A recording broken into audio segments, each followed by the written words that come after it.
네, 반갑습니다. 아마 오전부터 강의를 들으신 분들은 이렇게 세 분 다 유명하신 분들인데 세 분의 강의를 들으시면서 혹시 그 발표 자리 이렇게 보시면서 저분은 인문사회계열이구나, 저분은 공학자연계열이구나 이런 생각 혹시 안 해보셨나요? 네, 주로 이게 좀 더 친화적이신 분들은 파워포인트 자료들이 되게는 간략하고 그림이 많고 근데 이공계나 이런 쪽인 분들은 이제 전문적인 내용들을 막 올리다 보니까 글씨가 많죠. 뭐 여러 가지 수식이 많고. 저도 사실 공대 출신입니다. 그러다 보니까 이 발표 자료 준비할 때 항상 내용이 잔뜩 들어가요. 그런데 제가 학생 입장에서 이렇게 보면은 뭐 일단 발표 자료가 있어서 친절하긴 하는데 그거 쫓아간다라고 강의를 못 쫓아가는 경우가 상당히 많아서 제가 이제 강의를 하다가 최대한 글씨를 키워보자. 그래서 이제 글씨를 많이 키우고 그림을 넣는 작업들을 고의로 많이 하는데 뒤쪽 가면은 여전히 많은 자료들을 올리는 게 습관이 돼서 올리고 있습니다. 오늘 자료도 지금 강의가 저한테 한 40분 정도 주어졌는데 40분이면 보통 PPT로 한 15장 정도 해도 빡빡하거든요. 근데 저는 훨씬 많이 했습니다. 그래서 뒷부분 아마 생략하고 넘어갈 가능성이 크다 이렇게 보시면 될 것 같고, 제가 잠깐 소개해드리면 저는 이제 인공지능 안전연구소의 소장을 맡고 있습니다. 인공지능 안전연구소는 나라마다 하나씩 있습니다. 처음으로 세운 나라가 영국이고요. 그래서 영국에서 처음 세울 때 AI Safety Institute, 그래서 인공지능 안전연구소, 이제 줄여서 AC라고 합니다. 욕 같죠, AC. 그래서 앞에다가 이름을 붙입니다. UKAC, 뭐 USAC, 이제 저희는 코리아 AC 이렇게 부르고 있고, 그 세계에서 6번째로 세웠습니다. 현재 한 10개국 정도, EU까지 포함해서 10개국 정도가 있고요. 이 AC 연합체가 있고 올해 7월에는 서울에서 열립니다. 7월 달에 그 인공지능 3대 컨퍼런스라고 하는 ICML이 코엑스에서 열리는데 그 코엑스 열리는 그 기간에 같이 열립니다. 오늘 제가 말씀드릴 주제는 그 나라마다 있는 인공지능 안전연구소가 어떤 일을 하고 있는지에 대한 소개도 될 뿐더러 거기에서 특별히 국가에서 이렇게 세금을 들여서 안전연구소를 만들어서 운영하는 이유는 이게 개인이나 기업한테 맡기지 못할 만큼의 더 중요한 그렇지만 아직은 잘 알려지지 않은 그런 부분들을 미리 준비하기 위한 거다라고 이해하시면 될 것 같습니다. 여기 대전에 애트니 있죠. 한국전자통신연구원. 연구원의 7번째 연구소로 저희가 시작을 했고요. 위치는 대전에 있지 않습니다. 판교에 있습니다. 그래서 판교가 아무래도 판교 분당 쪽이 AI 회사들이 많기 때문에 판교 쪽에서 저희들이 활동을 하고 있습니다. 생긴 지는 한 지금 1년 반 정도 됐고, 사실 저도 이제 연구소장 되기 전에는 그 대학에서 주로 정보 보호 쪽, 시큐리티 쪽 전공을 한 30년 정도 하다가 이쪽에 이제 지원을 해서 지금 파견받아서 근무를 하고 있습니다. 오늘 주제는 생태계 이야기인데 앞에 이제 AI 생태계라는 이야기 나와 있죠. 이제 새로운 세계가 열립니다. 이 새로운 생태계에 대해서 우리가 앞쪽에 조금 더 수식을 하면 모두한테 안전하고 지금만 반짝 괜찮은 생태계가 아니고 우리의 후손들, 또 후손의 후손들도 여전히 우리가 누리고 있는 AI와 관련된 혜택들을 계속 누릴 수 있도록 하려면 어떻게 될까? 이제 그거에 대해서 논의하는 거라 이렇게 생각하시면 될 것 같습니다. 자, 노벨상 이야기를 잠깐 하겠습니다. 노벨상은 우리가 흔히 이야기할 때 어떤 사람들한테 주냐면 지금까지의 그 공헌한 바를 놓고 봤을 때 인류 전체한테 가장 크게 공헌한, 그 분야에서 가장 크게 공헌했다고 하는 사람한테 주는 상입니다. 이게 1901년도에 만들어져서 중간에 2차 세계대전이나 몇 개 전쟁 때만 잠깐 이렇게 시상하는 거를 중단했고 보통 매년 이렇게 시상을 해왔죠. 우리가 잘 아는 것처럼 한 6개가 있습니다. 6개. 노벨 물리학상, 뭐 화학상, 뭐 생리 또는 의학상, 그다음에 문학상, 평화상, 경제학상. 우리나라는 수상자가 모두 몇 분 정도 있을까요? 기억나세요? 너무 적어서 기억하죠. 네, 노벨 평화상에 김대중 대통령이 타셨고, 그 다음에 문학상에 최근에 한강 작가가 탔습니다.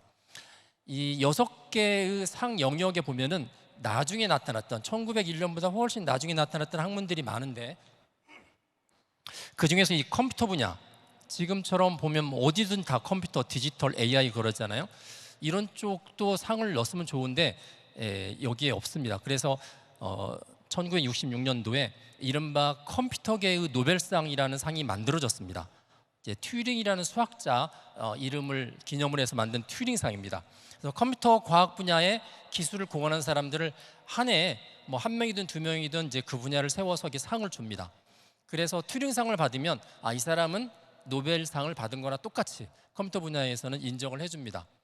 이제 이 이야기를 왜 드리냐면, 그런데 이제 2024년도에 이른바 이제 이 노벨상에 컴퓨터를 전공한, 컴퓨터와 연관된 사람들이 상을 타기 시작했습니다. 컴퓨터라는 제목의 어떤 상이 없는데 어떻게 타기 시작했을까 보시면 이렇습니다. 2024년도에 6개의 노벨상 가운데서 3개 분야가 컴퓨터, 특히 AI와 관련된 상입니다. 여기 문학상 한강 작가는 제가 그냥 넣습니다. 우리나라 사람이 탔기 때문에 제가 그냥 넣었고요. AI에 상관이 없고, 나머지 3개를 이렇게 보시면 앞에 강의에서 가끔씩 이야기 나오셨던 분이 등장합니다. 왼쪽 밑에 잠깐 보겠습니다. 두 분이 나오는데 허필드하고 제프리 힌튼. 제프리 힌튼 교수는 아까 잠깐 이야기하셨죠. 뭐 딥러닝 만드셨다고 그러잖아요. 이 딥러닝의 아버지라고 보통 이야기하고 AI계 대부라고 이야기하고요. 이분이 지금 연세가 거의 80 가까이 되셨는데 70 넘으셨는데 지금 캐나다 토론토 대학 교수를 하고 계십니다. 한동안 챗GPT가 나오기 전에는 구글의 AI 담당하는 부사장을 하셨고, 챗GPT가 나오면서 이제 문제가 좀 생겨서 구글 부사장 더 이상 못하겠다. 그래서 이제 사표를 내고 토론토 대학으로 복귀를 하셨습니다. 이분이 이제 딥러닝, 특히 이제 신경망, AI 신경망을 만드신 걸로 노벨 물리학상을 타셨고요. 위쪽에 올라가시면 화학상이 있습니다. 화학상, 노벨 화학상. 이 가운데 있는 분들은 누구냐면 데미스 하사비스라고 되어 있죠. 머리가 이렇게 멋있게 드신 분. 이분이 이제 알파고를 만드신 분입니다. 알파고. 그러니까 딥마인드사의 사장이죠. 알파고의 고는 바둑이란 뜻입니다. 바둑. 그래서 이제 앞에 그 바둑 이야기를 여러 번 하셨는데, 알파고의 전적이 69전 68승 1패입니다. 그러니까 전부 프로 대국을 공식적으로 쭉 둔 게 69번을 뒀는데 이세돌에게 딱 한 번 진 거 외에는 다 이겼습니다. 그리고 뭐 평생 바둑만 둘 수 없잖아요. 이 비싼 AI 컴퓨터를. 그래서 이제 바둑이 아닌 다른 쪽에 계속 활동을 시키다가 최근에 상을 받게 된 거는, 얘가 이제 그 화학 분야에서 이 단백질의 3차원 구조를 예측하는데, 보통 단백질의 구조를 예측하게 되면 굉장히 많은 분야에 사용하게 되는데, 뭐 약을 개발하는 데 사용할 수도 있고 치료에 사용할 수도 있고, 그래서 이 작업들이 시간이 굉장히 많이 소요되는 거라서 이제 이거를 AI를 통해서 하자. 그래서 알파고의 고를 떼내고, 보통 이제 접혀 있다는 뜻에서 폴드라고 하는데 알파 폴드라는 걸 만들어서 단백질의 3차원 구조 예측을 했습니다. 그래서 그거에 기여한 걸로 인해서 노벨 화학상을 탔습니다. 그다음에 오른쪽 밑에 보시면 잘 모르시겠죠. 이제 이 왼쪽에 있는 분들은 좀 유명한 분입니다. 혹시 이렇게 서점에 가 보시면 항상 이게 베스트셀러에 접은 책이 자주 꼽혀 있는데, 이 데룬 아세모글루라고 그래서 경제학자입니다. MIT 대학의 경제학자고, 이 세 분들은 주로 이제 디지털 경제, 특히 디지털 경제가 가지고 있는 어두운 부분, 우리가 흔히 이야기할 때 디지털 사회, AI 사회가 되면 모두가 잘 사는 게 아니다. 오히려 빈익빈 부익부가 더 심화될 수 있다. 그런 측면에서는 정부의 기능이 대단히 중요하다. 거버넌스가 대단히 중요하다. 이제 이런 주로 내용들을 주로 다루면서 경제학상을 타셨던 분들입니다. 이 중에서 이 제프리 힌튼 같은 경우는 이미 튜링상을 타셨어요. 이미 튜링상을 타셨기 때문에 이 IT 분야의 노벨상을 타셨지만 또 진짜 노벨상까지 타셨던 분들이죠. 그래서 이 2024년도 노벨상 수상자를 통해서 우리가 한 가지 중요한 메시지를 얻을 수가 있습니다. 뭐냐면, 아무도 컴퓨터나 AI 때문에 노벨상 수상자가 나올 거라고 생각을 못했는데 지금 이렇게 6개 중에서 3개가 이쪽 분야잖아요. 그래서 나온 굉장히 중요한 주제가 있습니다. AI는 미래 기술이 아닙니다.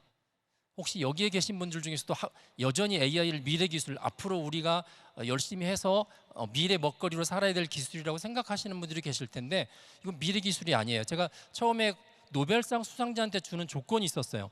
이미 온 인류한테 막대한 공헌을 한 자들한테 주는 상이죠. 앞으로 공헌할 사람들한테 주는 상이 아닙니다. 엄청난 기간 동안에 이미 영향을 끼쳤고 많은 변화를 일으켰고 그래서 이미 현재화된 기술 영향을 평가하는 거기 때문에 제가 이제 몇 가지만 이렇게 꼽아봤습니다. 실제 우리 사회에서 쓰고 있는 AI 기술들 굉장히 많죠.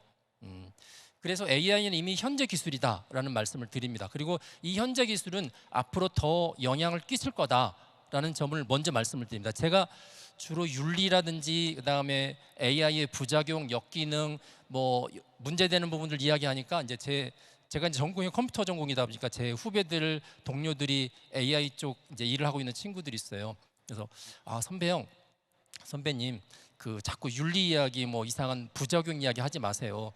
그거 이야기하면 사람들이 주눅 들어서 지금 열심히 뛰어야 되는데 자꾸 이렇게 태클 거는 것처럼 들리니까 그런 이야기 하지 마세요라고 이야기하는데 그래서 심지어 어떤 분들은 그런 이야기합니다. 김 교수 공포 마케팅 하지 마. 막 이러거든요. AI 때문에 인류가 멸망하고 뭐 큰일 벌어지고 막 이런 이야기하면서 공포 마케팅 하지 마 이런 이야기하는데 이 공포처럼 들릴 수도 있죠. 왜냐하면 이제 여러 가지 어두운 부분을 이야기하게 되면 그런데 그런 부분들을 이야기하게 되는 이유는 뭐냐면 지금과 같은 AI의 기술과 이런 영향력, 긍정적인 영향력들이 한 번으로 끝나지 않고 제가 제목에서 이야기했던 것처럼 이게 지속되고 모두한테 퍼지고 다음 세대도 가려면 그걸 알아야 됩니다. 그걸 알아야 되는 거라서 그래서 이야기하는 거지 이것 때문에 우리가 어떤 뭐 새로운 세력을 형성하고 심지어 AI 하는 사람들의 발목을 잡거나 그들을 뭔가 규제하거나 아니면 그런 사람들을 조종하거나 뭐 그럴 목적에서 하는 건 아니에요. 그래서 이 안전이란 키워드들도 언뜻 생각하면 규정처럼 들리죠. 근데 사실은 그렇지 않습니다. 오히려 AI를 더 지속적으로 오랫동안 모든 사람한테 가기 위한 최소한의 조건이다 이렇게 보시면 된다고 이야기를 하지만 그래도 여전히 많은 사람들이 그렇지 않게 바라보시는 게서 제가 그런 이야기 합니다. 저희 집 큰아이가 전공이 AI입니다. 네, 대학원을 나와서 지금 어느 회사의 AI 연구소에 가 있고 둘째 아이 전공이 AI입니다. 캐나다 토론토 대학에 가 있습니다. 그래서 이 아이들을 보면서 어떤 생각을 하냐면 저는 이제 물러나는 세대잖아요. 이 아이들이 일상에서 뛸 때 기성세대들이 다 망가뜨려 놓고 물려줬다. 기성세대들이 자기들 때만 좋은 거 다 가지고 후대들한테는 엄청난 문제만 만들어줬다는 이야기를 듣기 싫어서 그래서 지속 가능한 AI 생태계 그다음에 누구든지 혜택을 볼 수 있는 AI 생태계 이야기를 할 수밖에 없고 그렇게 하기 위해서는 좋은 점은 누구든지 다 이야기하지만 이것 때문에 생기는 문제점들을 찾아서 그걸 최소화시키고 없애고 뭐 없애면 가장 좋지만 없애지 못하면 그걸 가장 작게 만드는 작업을 미리 해줘야만 이 다음 세대들이 살아남을 수 있겠다는 생각 때문에 시작하는 거기 때문에 제가 지금부터 하는 이야기들은 무슨 공포 정치, 뭐 공포 마케팅, 그다음에 어떤 AI를 하는 거에 대해서 반대하거나 그거에 대해서 태클을 걸기 위한 것이 아니라는 점을 먼저 말씀을 이렇게 드리고 시작을 하겠습니다. 디지털 전환 이야기가 몇 년 전까지 있었는데 최근에 AI 전환 이야기 하죠. 사람들은 디지털 전환이 끝나고 AI 전환이 시작됐다고 생각하는데 제가 볼 땐 그렇지 않습니다. 디지털 전환도 되고 있고 AI 전환도 되고 있습니다. 그래서 이게 다 섞여 있는 지금 새로운 생태계들이 지금 만들어지고 있는데 이제 이 생태계가 가급적 멀리 가고 또 오래 가고 그렇게 하려면 어떻게 해야 될까? 그 다음에 그 생태계를 살아가고 있는 사람들이 이 새로운 전환에 대해서 부담을 느끼지 않고 걱정이라든지 두려움을 느끼지 않고 이 생태계를 이용하려면 어떻게 해야 될까 하는 부분들이 이제 굉장히 중요한 이슈가 됐습니다. 제가 앞서서 노벨상 수상자를 몇 분을 이렇게 말씀을 드렸는데 이제 이분들이 한번 상을 받으면 이제 오피니언 리더가 됩니다. 이분이 한번 글을 말하면 그게 이제 여러 군데 회자가 되죠. 이 제프린턴 교수는 사실 어떤 분이냐면 AI에 대해서 굉장히 걱정을 많이 하는 분이세요. 어느 정도로 걱정을 많이 하느냐? 이거는 주로 실제로 말을 하셨는데 언론에 거의 나오지 않은 멘트입니다. 이분이 딱 한마디 하신 게 있습니다. 내가 딥러닝을 만들었는데 나는 딥러닝 만든 걸 후회한다 그랬어요. 이게 2024년도 그때 아마 오펜하이머라는 영화가 우리나라에 개봉이 됐었는데 그 오펜하이머가 원자폭탄을 만들었던 연구소장의 스토리입니다. 2차 세계대전을 빨리 종식시키기 위해서는 이 핵무기 전쟁에서 미국이 먼저 선점을 해서 그 무기를 써서 종식시켜야 된다는 생각을 오펜하이머는 가지고 있었고 그래서 성공을 했죠. 그래서 실제 2차 세계대전이 종식이 됐고 하지만 그 원자폭탄을 사용한 그 결과를 이 사람이 지켜보면서 본인이 얼마나 큰 잘못을 했는지를 본인이 뼈저리게 느낍니다. 그래서 나중에 수소폭탄 만드는 것에 대해서 대단히 반대를 하고 했던 분이 오펜하이머죠. 그래서 그분은 궁극적으로 자기가 원자폭탄 만드는 걸 후회했던 대표적인 사람인데 요거 거의 이제 패러렐하게 가는 사건이죠. 제프리 힌턴 교수는 내가 딥러닝이 지금 이처럼 AI를 만들고 AI 미래를 바라볼 때 이게 이렇게 잘못된 방향으로 나갈 수 있다는 가능성 때문에 차라리 안 만드는 게 나을 뻔했다라고 말할 정도로 본인이 굉장히 윤리나 안전에 대해서 중요하게 생각하시는 분이시고요. 보통 이제 인공지능의 발달사에서 마지막 단계 이야기하는 게 초지능입니다. 초지능, 보통 아티피셜 슈퍼 인텔리전스라는 건데, 이분이 작년 11월 달에 그 FLI라는 단체와 더불어서 초지능에 관한 성명서를 하나 발표했습니다. 성명서. 인류가 초지능을 만들려면 두 가지 조건을 만족하면 만들어도 된다. 첫 번째, 얘가 과학적으로 안전하다는 걸 증명해라. 두 번째, 안전하다는 걸 증명했더라도 인류 전체 인구의 과반수가 찬성해야 된다. 이 두 가지를 만족하면 만들 수 있다. 만약 하나라도 만족하지 않으면 만들면 안 된다라는 성명서를 발표했고, 이거 찬성한 사람 숫자가 과학자들이 15만 명이 넘어섰습니다. 근데 이 두 가지를 가만히 놓고 보면은 둘 다 불가능한 이야기예요. 그 결국 만들지 말자는 이야기죠. 지금의 AI로도 충분하다. 인류는 충분히 혜택을 누릴 수 있다. 더 이상의 욕심은 지나친 거다라고 말씀하시는데, 이제 마일드하게 하셨던 이야기가 이 이야기입니다. 인류는 AI를 통해서 역사상 그 어떤 기술이 나타날 때보다 더 많은 혜택을 누릴 거다. 왜냐하면 이 AI가 학습한 지식은 모든 분야의 지식을 다 커버하기 때문에 당연한 이야기죠. 그런데 이 AI로 인한 부작용과 역기능, 그거를 처리하기 위해서 받은 혜택의 2배 이상을 쏟아 넣어야 될 것이다 라는 이야기를 합니다.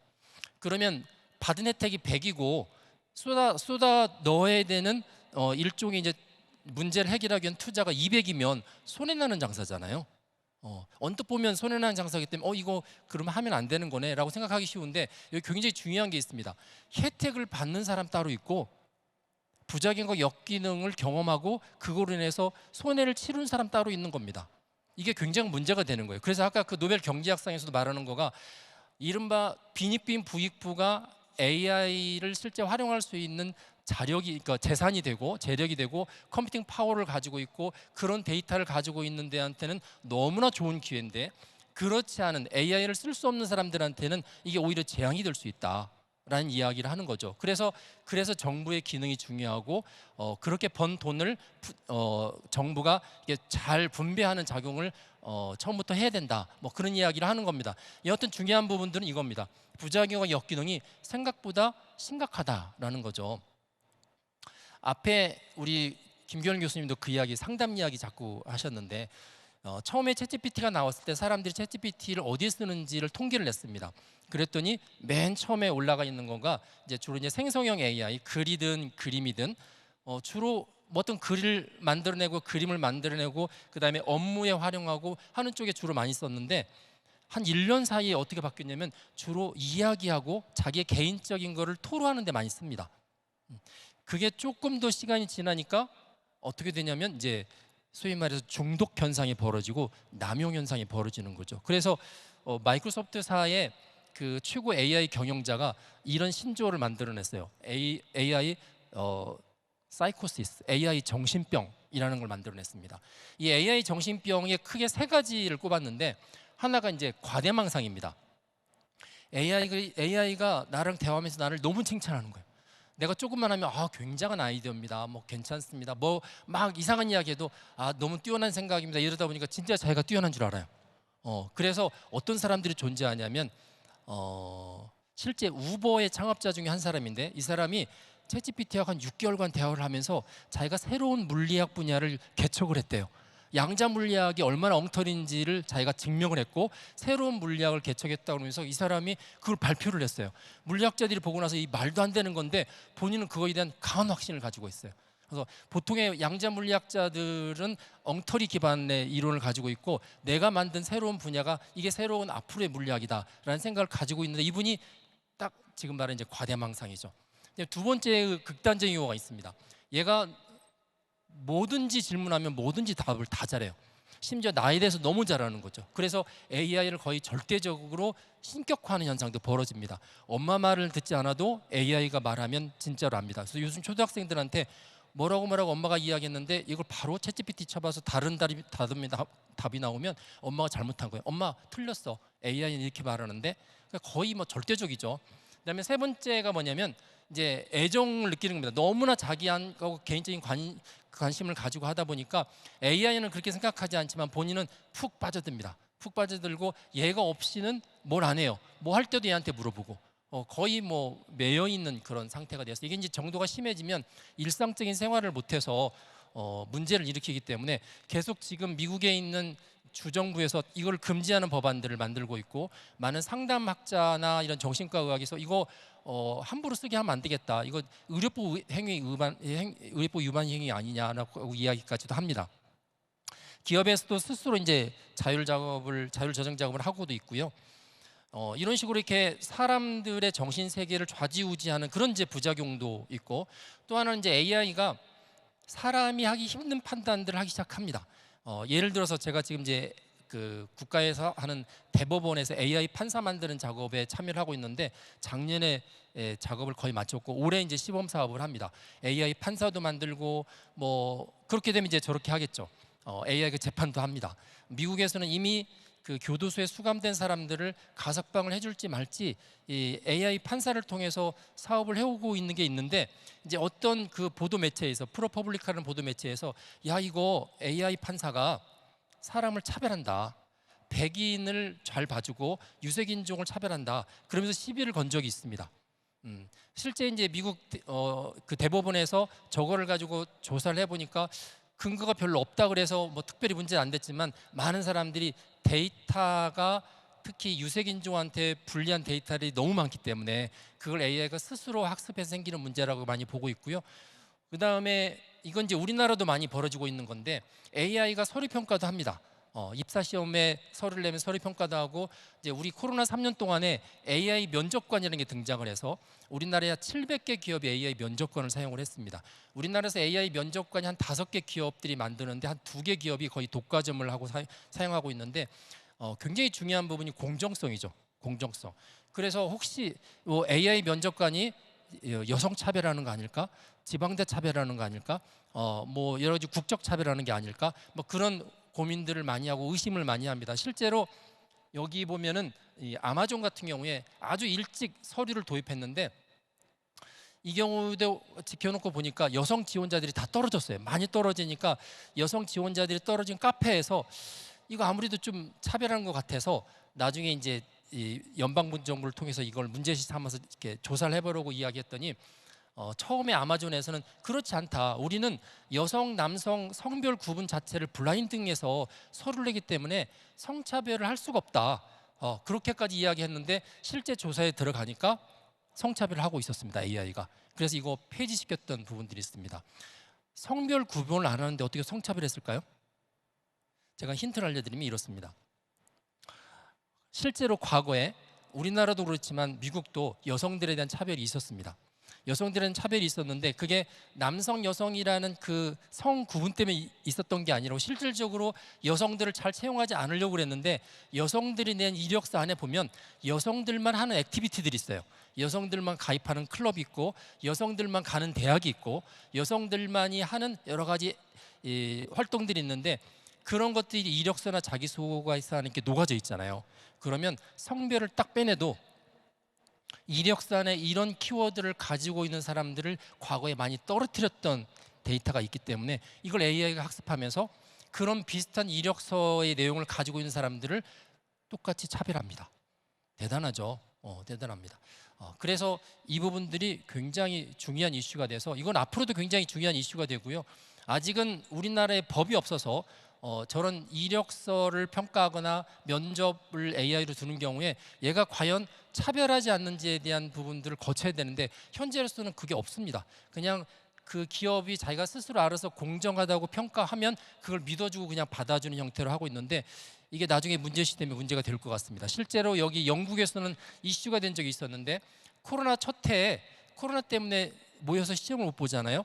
그러니까 우리나라 이제 수능 시험 같은 게 영국의 학력 평가 A레벨 테스트가 있는데 모의고사 시험을 못하니까 영국 교육부에서 그 학생의 내신 성적, 이른바 모의고사 성적 뭐 이런 것들 데이터를 쭉 받아들이고 그 학교에 관한 데이터, 그 학교의 졸업생들이 어느 학교를 갖고 어느 대학을 갖고 하는 데이터를 쭉 받아들여서 AI가 학습한 다음에 시험을 안 보는 대신에 그 당시에 이 시험을 보는 학생들 약 30만 명 됐는데 30만 명 학생들한테 예상 점수를 줬습니다. 이렇게 평가 점수를. 이 점수를 딱 받아봤는데 지금 보시는 것처럼 학생들이 데모를 했죠. AI가 점수를 줬는데 공정하게 줄 줄 알았더니 사립학교 학생들한테는 점수가 높게 나갔고 그다음에 공립학교 학생들한테는 점수가 낮게 나갔습니다. 왜 그러냐면 사립학교 학생들의 진학률이 높고 좋은 대학 간 데이터가 많았기 때문에 그걸 AI가 학습해서 그냥 차별해버렸던 사건이죠. 뭐 이런 것처럼 AI가 실제로 공정성의 문제를 일으킨 경우도 있습니다. 굉장히 중요한 이슈 중에 하나입니다. 그다음에 AI가 소프트웨어인데 얘는 혹시 바깥으로부터 공격을 받았을 때 견딜 수 있을까? 이거에 대한 실험도 한 게 있습니다. 아주 대표적인 이거 아주 오래된 실험인데 이겁니다. 지금 보시면 바나나가 보이죠? 이렇게 사물을 인식하는 이제 인공지능입니다. 여기 실제 알고리즘 이름이 VGG16이라고 나와 있는데 처음에 인식할 때는 바나나라고 나옵니다. 근데 바나나 옆에 지금 여기 동그랗게 이렇게 알락달락한 걸 옆에 탁 갖다 놓으니까 얘가 토스터기로 인식합니다. 바나나가 아니고 토스터기. 보통 사람이 사물을 오해하면 바나나를 오해하면 비슷한 거인 뭐 가지나 오이나 뭐 이런 걸로 오해할 것 같은데 얘는 그냥 엉뚱한 토스터기로 인식하죠. 이게 또 AI고 사람하고 굉장히 중요한 차이입니다. AI는 개념이 없습니다. 개념이 없습니다. 그냥 본인이 학습했던 거 중심으로 하다 보니까 예를 들어서 저 바나나를 준 다음에 얘가 인식할 수 있는 사물들이 한 100개가 있으면 이게 이제 퍼센트로 나오거든요. 비율로. 그중에서 가장 높은 퍼센트를 답으로 내놓는 겁니다. 근데 그 1등하고 2등 차이가 약간 비슷하겠죠. 그러면 2등을 1등으로 1등을 2등으로 내릴 수 있는 혼동할 수 있는 걸 찾아서 옆에다가 탁 놓으면 2등짜리가 탁 튀어올라옵니다. 그게 바로 토스터기입니다. 토스터기. 그러다 보니까 이제 이런 현상이 벌어집니다. 캐비넷 앞에 두 사람이 서 있는데 AI한테 인식하라고 그랬어요. 그랬더니 왼쪽에 있는 사람은 분홍색 박스가 생기면서 위에 person이라고 생기죠. 사람. 근데 오른쪽 사람은 인식 못합니다. 왜 인식 못할까요? 같은 A가 같은 장면에서. 왜냐하면 배에 소위 말해서 저는 알록달록한 걸 보통 적대적 패치라고 하는데 그 적대적 패치 디자인된 그 캔버스를 하나 이렇게 차고 있습니다. 배에다가 이렇게 차고 있으니까 인식 못합니다.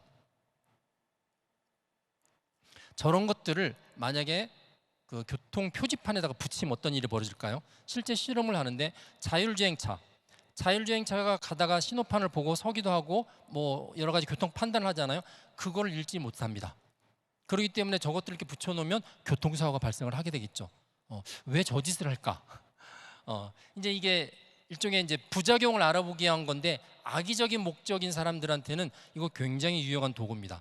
그래서 그거에 대비해서 연구를 하고 있지만 여전히 문제가 발생할 수 있다는 것들을 가지고 있어서 안전 문제가 되고 있습니다. 실제로 AI 모델에 관해서 다양한 공격들을 하는데 AI 모델을 간단하게 그리면 이렇습니다. AI는 알고리즘 모델이 있고 자기가 데이터를 학습한 다음에 새로운 데이터를 받아들여서 뭐 판단하든지 생성하든지 아주 심플한 모델이죠.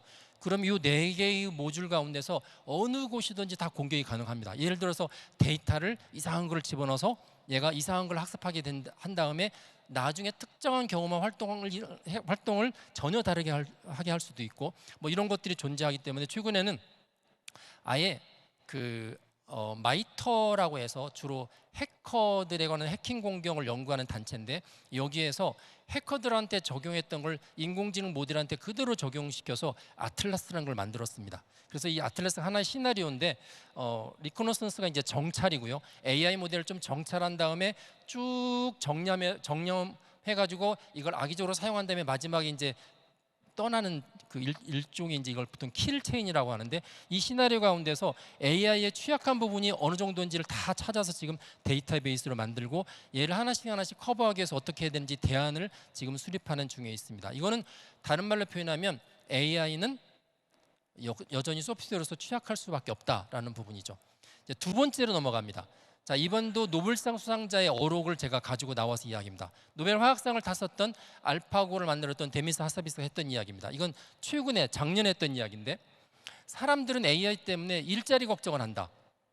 혹시 내 직업 없어지는 거 아니야? 뭐 이런 걱정을 많이 하죠. 그래서 그거를 보통 이제 우리가 표현할 때 일자리를 뜻하는 잡하고 그다음에 대재앙을 뜻하는 어퍼콜립스를 합성을 해서 자포콜립스라고 합니다. 그래서 사람들은 자포콜립스에 대한 걱정을 많이 하는데 내가 볼 때는 자포콜립스는 아직 일어나지 않은 미래의 걱정이고 당장 눈앞에 심각한 문제들이 있다. 이건 뭐냐면 악용이다랍니다. 악용. 자, 이건 무슨 이야기냐면 AI가 능력이 뛰어나잖아요. 그래서 뭐 코딩도 잘하고 일 시키면 사무직도 잘하고 뭘 물으면 너무너무 잘해요. 앞에 강의 있게 들으니까 어떤 분들은 뭐 AI를 옆에 두고 있다 보니까 박사 한 10명 데리고 있는 것 같다. 업무 효율이 너무너무 좋아진다 그러는데 이게 좋은 목적일 때는 괜찮아요. 나쁜 목적일 때는 예를 들어서 범죄자가 AI를 써서 자기의 범죄 기법을 향상시킬 수 있죠. 심지어 이제 범죄자가 아니라 범죄 조직이 향상시킬 수 있습니다. 심지어 어느 국가 전체가 다른 나라를 상대로 역시 AI를 활용해서 공격적인 능력들을 향상시킬 수 있습니다. 이게 더 현실적이라는 이야기죠. 제가 몇 년 전에 KBS에서 했던 강의인데 그 중에 하나가 이제 유튜브에서 제가 약간 따왔습니다. 그 따온 그 동영상을 먼저 살짝 보고 이거를 이제 챗GPT를 만들었던 오픈 AI가 만든 그 영상 AI한테 살짝 줬습니다. 변형시켜 달라고. 그래서 먼저 오리지널 잠깐 보겠습니다. 급격한 기술 발전이 인간 존재에 대한 근본적인 네, 이런 동영상입니다. 제가 한글로 강의를 했고요. 근데 이거를 오픈 AI에서 만든 보이스 엔진이라는 AI한테 바꿔달라고 그랬습니다. 그랬더니 불과 5분도 안 돼서 오른쪽으로 바꿔줍니다. резкое технологическое развитие оказывает фундаментальное влияние на человеческое существо. 네, 어느 나라 말인가요? 네, 러시아 말입니다. 러시아 말. 저는 러시아 말 하나도 모릅니다. 제가 한글로 강의했던 내용을 러시아 말로 바꿔줍니다. 보통 영화 같은 데 보면 이제 더빙이라는 걸 하잖아요. 성우를 써서 더빙합니다. 더빙하면 원래 목소리하고 다른 성우의 목소리가 나오죠. 자, 이 경우는 더빙이 됐을까요? 더빙이 아닙니다. AI 목소리일까요? 아닙니다. 제 목소리입니다. 앞에 있는 제 목소리를 AI가 학습해서 제 목소리에 러시아 말로 바꿔준 겁니다. 그러면 한글하고 러시아 말하고는 같은 뜻이라고 해도 입 여닫는 게 다르죠. 문장이 다르니까. 그러면은 러시아 말은 조금 이렇게 제 얼굴에 이렇게 특히 입술을 놓고 보면 입술하고 잘 매칭이 안 돼야 되는데 혹시 보셨는지 모르겠지만 제가 한 번만 더 보여드리겠습니다. Резкое технологическое развитие оказывает фундаментальное влияние на человеческое существо. 러시아 말대로 제 얼굴을 다 바꿨습니다. 이게 이제 크론이라는 AI 기술인데 어느 나라 말로 바꾸든지 그 나라의 소리에 맞게끔 제 입술 구조를 제가 얼굴 방향을 바꿔도 똑같이 바꿔줍니다. 그렇게 되면 이제 러시아 사람이 이 동영상을 딱 보는 순간에 저에 대해서 무슨 생각할까요? 원어민입니다. 원어민. 내 목소리로 러시아 말을 하는데 입 여닫는 걸 보니까 그냥 러시아 말 그대로 하는 거예요. 그렇죠? 대단하죠. 대단합니다. 이게 벌써 한 1년 된 기술입니다. 한 6개월 지난 다음에 구글이 이것보다 한 단계 더 나간 기술을 개발자회에서 발표를 했습니다. 어떤 걸까요? 이거는 동영상을 동영상으로 바꾸는 거죠. 그러니까 실시간이 안 됩니다. 근데 구글은 실시간으로 바꾸는 걸 했습니다. 실시간으로.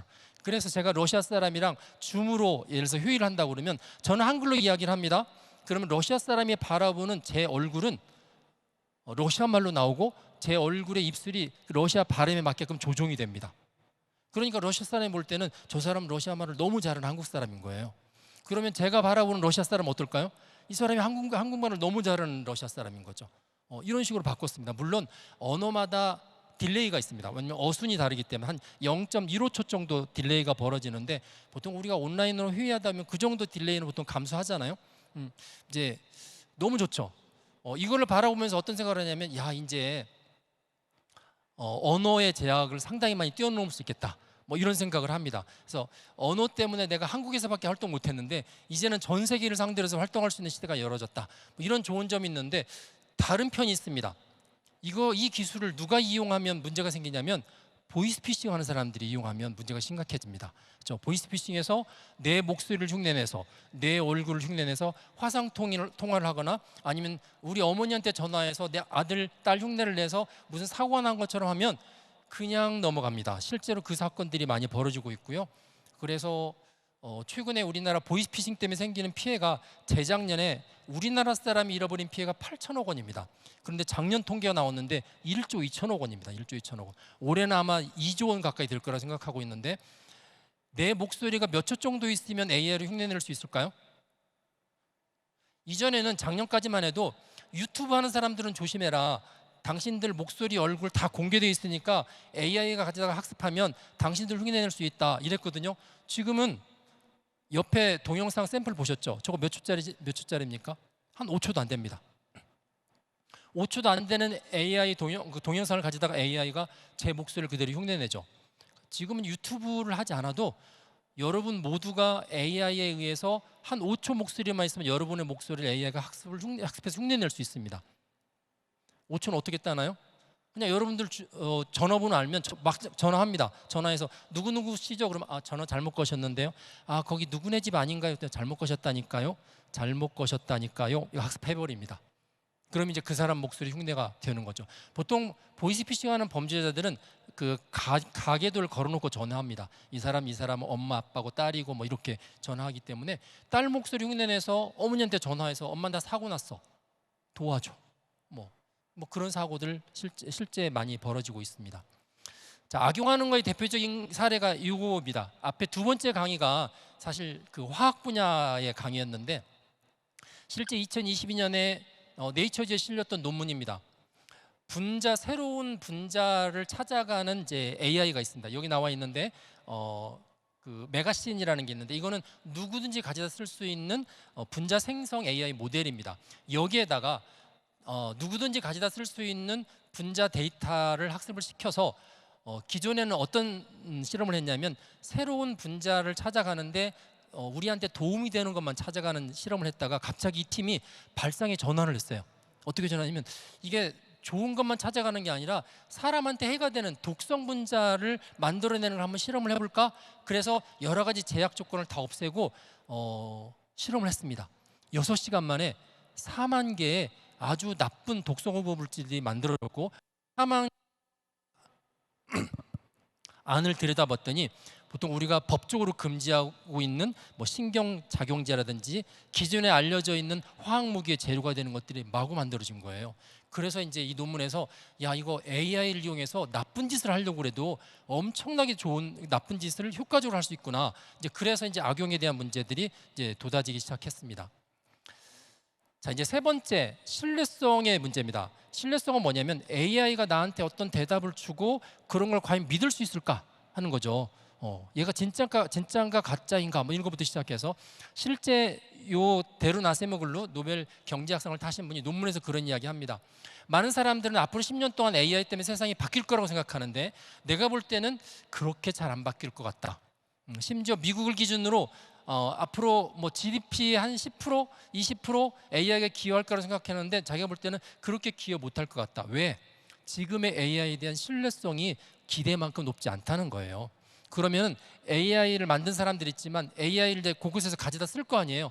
가져다 쓰는 사람들이 내 사업 분야에서도 원래 위험한 게 있는데 AI까지 가져다 쓰다 보니까 믿지 못하는 AI로 인해서 이 위험성이 더 증폭이 될 수도 있죠. 그러면 그걸 어떻게 가져다 쓰겠느냐 하는 문제가 생기는 거죠. 그래서 이제 국가에서 이른바 AI 신뢰성을 높이지 않으면 이게 AI가 사회 전반으로 다 퍼져나가는데 문제가 생기는 거죠. 그래서 이제 안전연구소를 만드는 겁니다. 그래서 여러 가지 신뢰 문제, 부작용 문제를 국가적 차원에서 다 없애주려는 작업들을 시작하는 거죠. 실제 챗GPT 사례를 잠깐 들면 이렇습니다. 챗GPT가 2022년 11월 30날 발표가 됐고 그 밑에 원래 챗 GPT는 GPT하고 채팅한다는 거거든요. 그 GPT 모델이 3.5입니다. 3.5. 3.5가 학습한 거를 기억하는 기억 소자가 1750억 개인데 3.5라는 이야기는 앞에 3.0이 있다는 이야기죠. 3.0이 있습니다. 3.0이 만들어지고 나서 약 2년 반이 있다가 일반인들한테 오픈을 했습니다. 왜 그럴까요? 왜 이때 채팅하는 거 붙여서 챗GPT 이때 오픈하지 2년 반을 기다렸을까요? 특히 오픈 AI는 스타트업이에요. 한 달이라는 시간은 스타트업한테는 굉장히 긴 시간입니다. 자기들이 기술을 개발해 놓고 나서 한 달, 두 달 기다린다는 거는 정말 1년, 2년 기다리는 것 같은 거거든요. 그런데도 여기서 2년 반을 기다렸어요. 무슨 작업을 했을까요? 이거 굉장히 중요한 게 있습니다. AI가 생각만큼 좋은 방향으로만 학습한 게 아니에요. 우리가 이런 이제 탁아놓고 있는 이야기입니다. 성인 지식, 성인에 관한 데이터 예 학습했습니다. 그다음에 우리가 접근하면 안 되는 범죄 데이터 학습했고요. 그다음에 국가적으로 기밀이라고 하는 기밀 데이터 학습했습니다. 인간에 관한 모든 데이터를 학습했지만 금지된 데이터도 다 학습을 한 거죠. 그래서 AI에 대해 질문할 때 제가 그런 질문했어요. 처음 챗GPT 나오자마자 스타벅스 앞에 앉아서 야, 스타벅스 안에 있는 사람들이 휴대폰으로 무슨 내용을 지금 채팅을 하고 대화를 하고 어느 사이트를 보는지 들여다볼 수 있는 프로그램 하나 나한테 알려줄래? 그 프로그램이 있습니다. 실제 있어. 그래서 여러분들이 와이파이 가운데서 암호화가 되지 않은 중에서는 쓰지 마십시오. 중요한 건 쓰지 마십시오 하는 이유가 암호화되지 않은 와이파이를 쓰고 있는 영역에서는 제가 다 들여다볼 수 있습니다. 그 프로그램을 달라고 그랬더니 얘가 못 줍니다. 그건 범죄라서 알려줄 수 없습니다. 뭐 이렇게 이야기합니다. 뭐 그렇다고 제가 포기하나요? 이제 얘를 설득합니다. 설득해서 1시간 만에 그 프로그램을 얻어냈습니다. 근데 처음에 저런 식으로 해서 범죄가 되거나 사람한테 해가 되거나 하는 지식들을 다 가두는 작업을 했습니다. 그럼에도 불구하고 완전한 게 아니죠.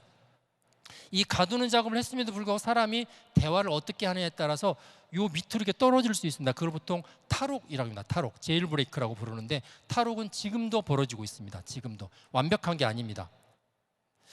그래서 이 챗GPT에서 한 번은 이 시스템이 쓴 적도 있고 그래서 야 이거 공개적으로 한번 해커들을 상대로 해서 취약점을 찾아서 현상금을도 주면서 좀 취약한 부분을 빨리 찾자.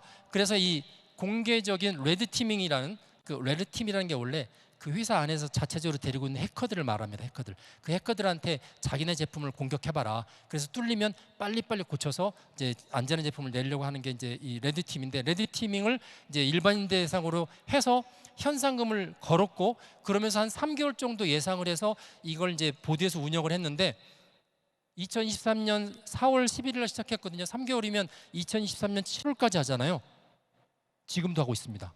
제가 2026년 4월 7일 날 들어가서 그 화면을 캡처를 했습니다. 캡처를 했더니 현상금을 지급해준 취약성이 418개 계속 늘어났죠. 81개, 132개, 418개.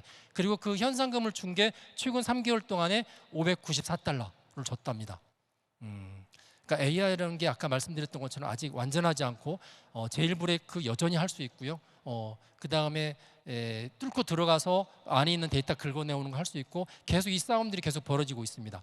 그런데 이 같은 홈페이지 보면은 오픈 AI에서 어떤 일을 하냐면 다음 두 가지는 현상금을 달라고 해도 못 줍니다. 사실은 세 가지인데 제가 간단히 두 가지만 이야기해요. 첫 번째, 제일 브레이크. 이거 탈옥해서 얘가 이상해졌어요. 갑자기 얘가 반말하는데요.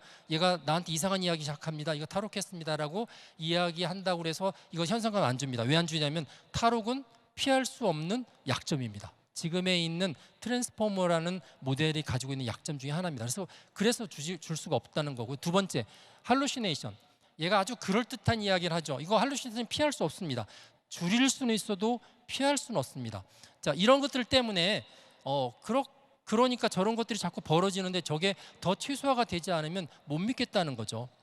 그다음에 AI가 만드는 이제 출력물, 뭐 그림이 됐든 글이 됐든 이게 너무나 사실하고 너무 같아요. 너무 능력이 뛰어나다 보니까 이게 진짜인지 가짜인지 소위 말해서 신뢰성 문제가 생기는 거죠. 믿을 수 없는 상태가 벌어지는 거죠.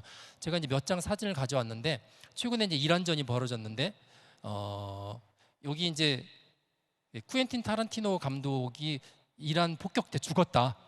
폭격을 받아. 킬빌 영화 아시죠? 킬빌 감독입니다. 이란에 와 있었는데 폭격을 받아서 죽었다.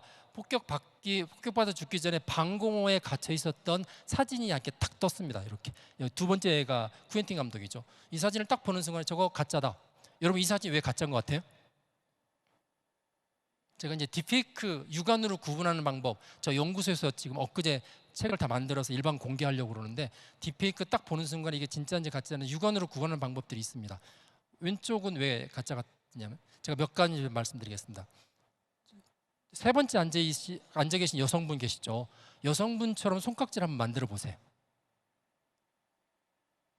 저거 안 나옵니다. 일반적으로 저런 손깍지 형태가 나오지 않습니다. 손깍지가 이상한 형태로 되어 있죠. 그다음에 저 뒤에 벽에 이렇게 콘크리트에 파이프들이 박혀 있죠. 가만히 보시면 저게 상식적으로 저런 파이프 구조가 나올 수가 없습니다. 더 중요한 거는 이제 조명인데 저 뒤쪽에 형광등 같은 게 있잖아요. 뒤에서 비쳤죠. 그다음에 앞쪽에도 형광등이 있겠죠. 앞에서 비치겠죠. 그렇게 되면 이 쿠엔틴 감독의 왼쪽에 있는 사람을 잠깐 보시면 이쪽 오른쪽 뺨이 어둡죠. 저 사람은 뒤쪽 조명이 세게 비쳤다는 걸 의미해요. 근데 바로 옆에 있는 쿠엔틴 감독의 팔뚝을 보시면 정면에서 빛이 비쳤죠. 이쪽 환하잖아요. 그러니까 바로 1m 사이인데 옆쪽에 있는 사람은 앞쪽 화면이 어둡고 쿠엔틴 감독은 앞쪽이 밝죠. 저거는 조작된 거라는 겁니다. 그다음에 여기는 이제 굉장히 유명한 동영상인데 이 미국 대통령을 이제 비방하기 위해서 만든 동영상이에요. 이란을 공격할 때 이란 사람들만 죽은 게 아니라 미국 군인도 많이 죽었다. 이제 그거를 증명하기 위한 동영상이 있습니다. 그래서 미국 군인이 나와서 뭐 내 친구가 너무 참 착했는데 국가에서 가서 참전하라고 참전하는 바람에 죽었다고 뭐 이렇게 약간 감정에 호소하면서 울면서 막 트럼프 대통령을 이제 일종의 이제 곤란하게 만든 동영상인데 이 뒤로 이렇게 관이 지나갑니다. 비행기에서 내린 관이 이렇게 군인들이 딱 이제 운구하는 거죠. 탁 지나가는데 저거 딱 보는 순간 저거 가짜네라고 생각을 저는 했습니다. 어떻게 판단했냐면 이제 잘 나오지 않지만 제가 화면을 잘라서 요 관의 길이가 사람 키의 반밖에 안 됩니다. 관의 길이가 반밖에 안 되고 그다음에 요 보시면 사람이 4명이 잡고 있죠. 4명이 좌우 이렇게. 근데 4명이 잡고 있는데 이쪽 갈 때 보시면 잘 보이시나요? 오른쪽에 3명입니다. 3명. 앞쪽이 2명에서 3명으로 바뀝니다. 이게 보통 이제 그룹핑을 AI가 동영상 만들 때 잘 못하는데 뭐 늑대가 3마리였다가 4마리였다가 3마리였다 4마리였다 막 그런 것들을 못하는데 이제 그런 것들이 이렇게 나타나는 겁니다. 그래서 이런 신뢰성의 문제들도 역시 문제가 되고 있습니다. 그다음에 마지막으로 일본의 그 아까 유니콘 기업이라고 그러는데 보통 우리나라 돈으로 하면 1조 원, 그 기업의 가치가 한 1조 원 이상 되는 기업들을 보통 유니콘 기업이라고 하는데 사실 이 AI 쪽에서 우리나라는 특히 스타트업 중에서 유니콘 기업이 사실은 한 2개 빼고는 없습니다. 근데 일본에서 AI를 만드는 사카나라는 데에서 약간 이제 이슈 메이킹을 하기 위해서 굉장히 중요한 이벤트를 하나 만들었어요. 뭐냐면 세계에서 가장 경쟁력이 센 컨퍼런스 ICMA라는 이제 컨퍼런스 이번에 7월에 열린다고 그랬잖아요. 거기하고 협약을 했습니다. 우리가 사람 손을 전혀 거치지 않고 처음부터 끝까지 AI가 쓴 논문을 제출하겠다. 똑같이 심사를 해달라. 똑같이 심사해서 몇 편이 최종까지 가는지 보겠다. 만약에 최종까지 가면 걔를 철회하겠다는 조건으로 실험을 했습니다. 그래서 실제로 논문을 3편을 냈고 3편 중에서 2편은 떨어졌는데 1편이 파이널까지 올라갔습니다. 실제 리뷰를 다 거쳤는데 이제 이게 벌어지니까 비슷한 일이 막 벌어졌죠. 유수한 컨퍼런스를 통해서 AI가 쓴 논문들을 내면서 논문들이 다 심사를 통과하는 현상이 벌어졌는데 자 이렇게 되니까 이게 사람이 쓴 논문인지 AI가 쓴 논문인지 구분하기 너무 힘들어서 지금 학회가 난립니다. 학회가 난리여서 이거 AI로 쓴 논문과 그렇지 않은 논문을 구분해야 되고 AI로 썼으면 썼다고 이야기하라고 그러는데 그것도 굉장히 구분하기 힘들어지는 그런 상황이 돼서 학회에서도 요즘 이제 AI를 가지고 이야기를 합니다. 그래서 AI로 저런 걸 찾아내겠다. AI는 AI로 대응하겠다. 뭐 그런 이야기를 하는 거죠. 제가 위험에 관한 이야기를 여러 가지 했는데 분야별로 쭉 했는데 이제 이런 부분을 쭉 하다 보면 제가 처음에 이야기했던 것처럼 저 사람 저기 공포 마케팅한다. AI 저거 쓰면 안 되겠다. 막 이런 이야기를 하기 쉬운데 사실 이런 부분들은 해결해야 되는 문제예요. 이 부분들이 해결이 되면 우리가 AI를 쓰는 데 있어서 더 오랫동안 갈 수 있고 지속할 수 있기 때문에 그러는 거고요. 실제로 이제 그런 문제들을 이렇게 정리를 하고 제가 있는 안전연구소도 이렇게 정리를 했습니다. 이게 기술의 문제가 아니라 정치, 경제, 사회, 문화, 안보에 다 영향을 주는 거고요. 실제 뭐 MIT에서도 정리를 하고 그걸 위해서 국가에서도 이렇게 안전연구소를 다 세워서 대응을 하고 있습니다. 자, 시간이 됐기 때문에 제가 마지막 장, 자 생태계 이야기 나왔으니까 이야기합니다. 지금 국가에서 AI 안전 생태계 이야기를 합니다. 굉장히 중요한 게 생태계의 주체들입니다. 주체들, 국민, 그다음에 산업, 글로벌, 정부 부처, 산업에 들어가면 대학, 연구소, 그 다음에 국민에 들어가면 AI를 쓰는 사람, 안 쓰는 사람, 소위 말해서 디지털 약자까지 다 감안해서 이 모든 사람들이 다 행복하게 살 수 있는 AI가 뭘까를 저희들이 고민해서 하고 있고 이제 여기에서 제가 마지막 드리고 싶은 이야기는 이게 정부의 노력이나 안전연구소의 노력만으로 되는 게 아니라 굉장히 중요한 여기 국민이란 주체, 기업이란 주체의 역할입니다. AI 리터러시 이야기 많이 합니다. AI를 잘 쓰는 방법 이야기를 많이 하는데 AI의 부작용, AI 때문에 무슨 일이 생길 수 있는지를 아는 게 대단히 중요합니다. 여러분들 자동차 운전 시험을 볼 때 어떻게 하면 빨리 몰 수 있을까, 빨리 갈 수 있을까, 뭐 그런 것도 굉장히 중요하지만 사고 날 거에 대비해서 안전 교육을 받죠. 마찬가지로 이 생태계가 오래 가려면 생태계의 어두운 부분들을 우리들이 미리 알고 그거에 대해서 같이 고민을 해야 되고, 특히 국민들이 알 필요가 있는 거가, 우리가 전통적인 말 중에 똑똑한 소비자가 똑똑한 제품을 만듭니다. 아까처럼 공정성 이야기가 벌어지면 야 저거 공정한 거야 공정하지 않은 거야 라고 따질 수 있는 사람들은 소비자들이죠. 만약에 소비자들이 그런 문제의식이 없으면 그런 거 별로 신경 쓰지 않고 기업이 만들 수가 있습니다. 그래서 이런 여러 가지 부작용과 역기능에 대한 지식들을 알 필요가 있고, 그거를 가지고 AI를 접근하게 되면 가장 오래 갈 수 있고 가장 부작용이 적은, 그리고 모두한테 도움이 될 수 있는 AI를 쓸 수 있다는 말씀을 드리고 마치도록 하겠습니다. 감사합니다. 네, 귀한 강연 잘 들었습니다. 교수님께서 정말 중요한 메시지를 던져주셨는데요. 기술력과 안전, 이 두 가지의 균형이 바로 AI 시대의 핵심 과제가 아닐까 하는 생각이 듭니다. 여러분께서 어떻게 들으셨나요? 이 순간 현장에서 저희 질의응답 시간 가져보도록 하겠습니다. 질문 있으신 분들께서는 손을 들어주시면 저희 마이크 바로 전달 드리도록 하겠습니다. 질문 받도록 하겠습니다. 네. 뒤쪽에 손 한 번 더 높게 들어주시겠어요? 네, 마이크 전달 부탁드리겠습니다.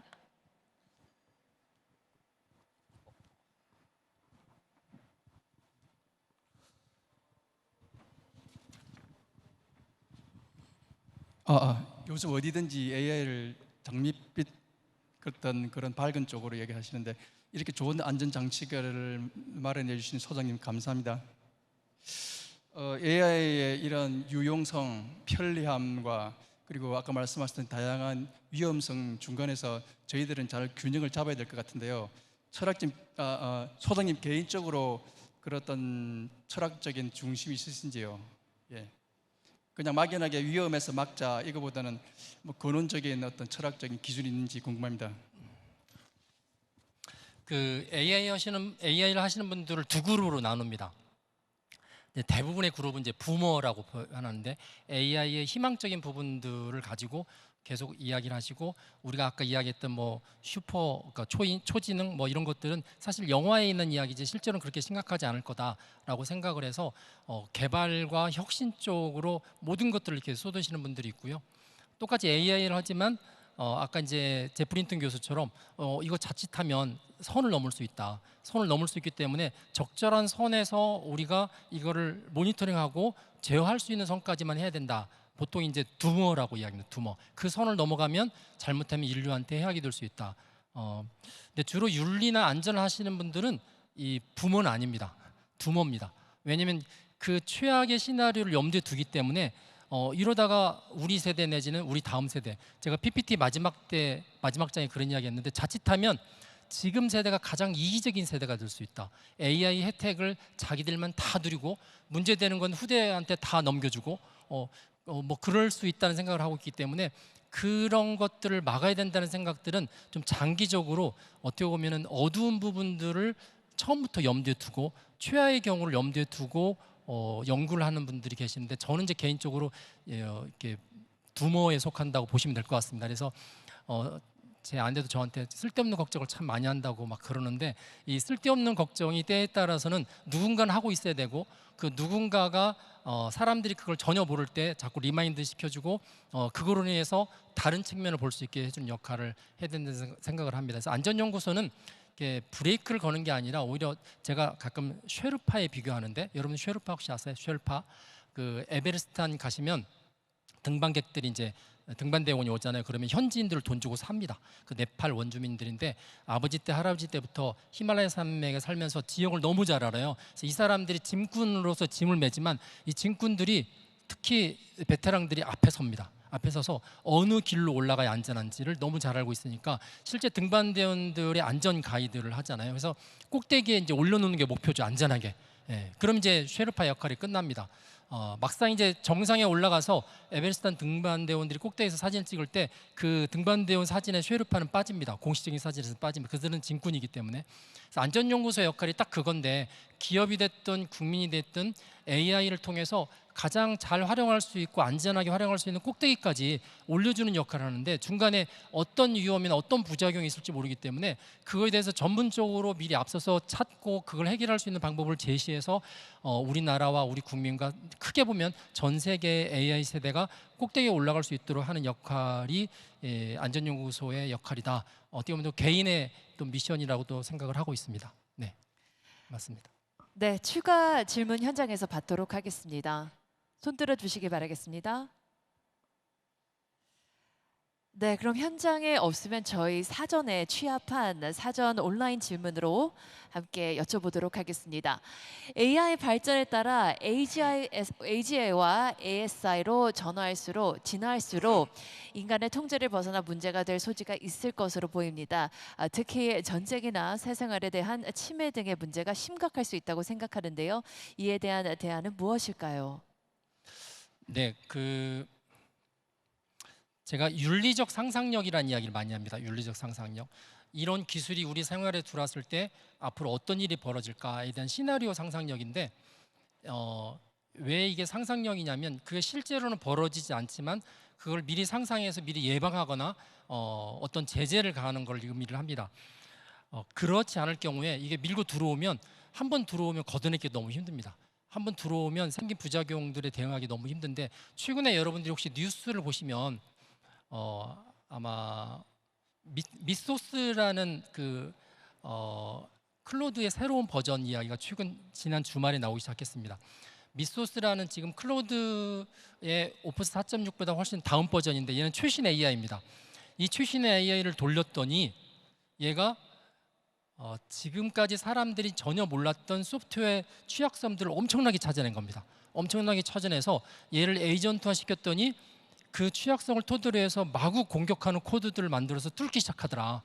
이게 알려지다 보니까 이 찾았던 취약성이 한두 개면 그걸 패칭해서 없앤 다음에 그냥 써도 되는데 이 찾은 취약성이 상상을 초월하는 거예요.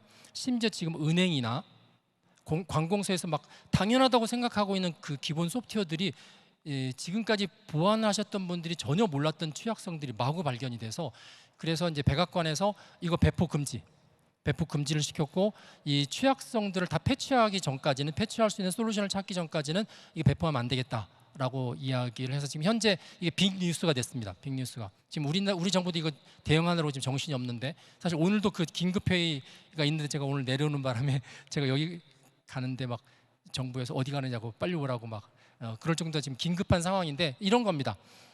실제 문제가 생기면 미리 문제점을 발견하고 얘가 어느 선까지 악용될 수 있거나 문제를 일으킬 수 있을지 이제 상상력을 동원해서 봐야 되고 그게 너무 심각하면 처음부터 컨트롤해야 되죠.